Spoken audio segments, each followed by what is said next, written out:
Guys രാവിലെ തന്നെ എല്ലാവരും ചാമ്പിയിട്ട് ചായ കുടിക്കാൻ പോകാൻ നേരത്തെ നമ്മൾ വണ്ടി തുറന്ന് വണ്ടി കയറിയപ്പോൾ വണ്ടിയിൽ എണ്ണയിലാണ് കാര്യം. അപ്പോഴാണ് മനസ്സിലായത് ചായ കിട്ടിയില്ല, വണ്ടിയിൽ എണ്ണ ഇല്ലാത്തോണ്ട് പോക്ക് ക്യാൻസലായി.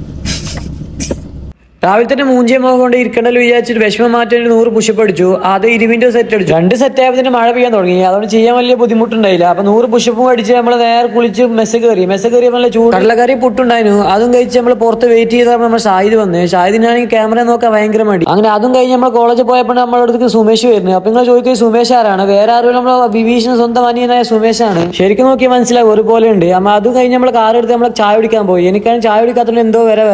അപ്പൊ അവിടെ നമ്മൾ പോണ വഴിക്ക് നമ്മൾ കോടതി. അപ്പൊ കോടതി കയറാൻ വിചാരിച്ച് കുറെ കാലത്ത് ആഗ്രഹമായിരുന്നു. അപ്പൊ നമ്മൾ നേരെ കോടതി കയറി. അങ്ങനെ കോടതിന്റെ ഏറ്റവും ടോപ്പ് കയറി എല്ലാ വ്യൂ കണ്ട് നമ്മൾ മേലെ ലിഫ്റ്റ് കയറിയപ്പോൾ പോലീസും പ്രതിയും അതിന്റെ മുകളിൽ നമ്മൾ മിറർ ഉണ്ടായിരുന്നു. അപ്പൊ നമുക്ക് മിറർ കണ്ടറിയാൽ നമുക്ക് സെൽഫ് എടുക്കണമെന്ന്. അത് കഴിഞ്ഞ് നമ്മൾ ഇന്ത്യ കോഫി ഹൗസ് കയറി. നമ്മൾ ഫുഡ് ഓർഡർ ആക്കിയിട്ട് ആകെ 2 മിനിറ്റ് ആയിട്ടുണ്ടായിരുന്നുള്ളൂ. അപ്പൊ സാധനം മുന്നിലെത്തി. പൊറോട്ടയും ബീഫും പിന്നെ ചായയാണ് ഓർഡർ ആക്കിയിട്ടുണ്ടായിരുന്നു. അങ്ങനെ അതും കഴിച്ച് നമ്മൾ ടർബോന്റെ ഒരു ചോക്ലേറ്റ് മേടിച്ച് നമ്മൾ നേരെ കോളേജിൽ പോയി. അവിടെ ഇരുന്നപ്പോൾ നമ്മൾ സുമേഷ് വന്നിട്ടുണ്ടായി. അവിടെ കുറച്ച് നമ്മൾ മെസ്സേജ് തന്നപ്പോൾ ചിക്കനും അതുകൊണ്ട് നേരം വൈകി ചെന്നോട് തീർന്നോണ്ട് നമ്മൾ ബക്കറ്റ് തിന്ന് കഴിച്ച് നമ്മൾ നേരെ ക്യാൻറ്റീനിലാണ് പോയത്. ക്യാൻറ്റീനിൽ പോയപ്പോൾ നമ്മൾ ചായ കുടിച്ചിരിക്കുന്നത്. ഈ ചങ്ങായിക്കാൻ മോൻ കാണിക്കാൻ ഭയങ്കര മടി. അങ്ങനെ നമ്മൾ ഉറക്കം പാസ്സാക്കാനായിട്ട് ഹോസ്റ്റലിൽ പോയപ്പോൾ ഈ ചങ്ങായി കോളേജിൽ പോകണം. എന്തിനാ പോകണേ ചോദിച്ചപ്പോൾ കുട്ടികളെ വിടാനായി. 4 മണിയായപ്പോൾ അവല് കഴിക്കാണ്ടായിരുന്നു. അത് കഴിച്ചു. അപ്പൊ ബാക്കി നാളെ.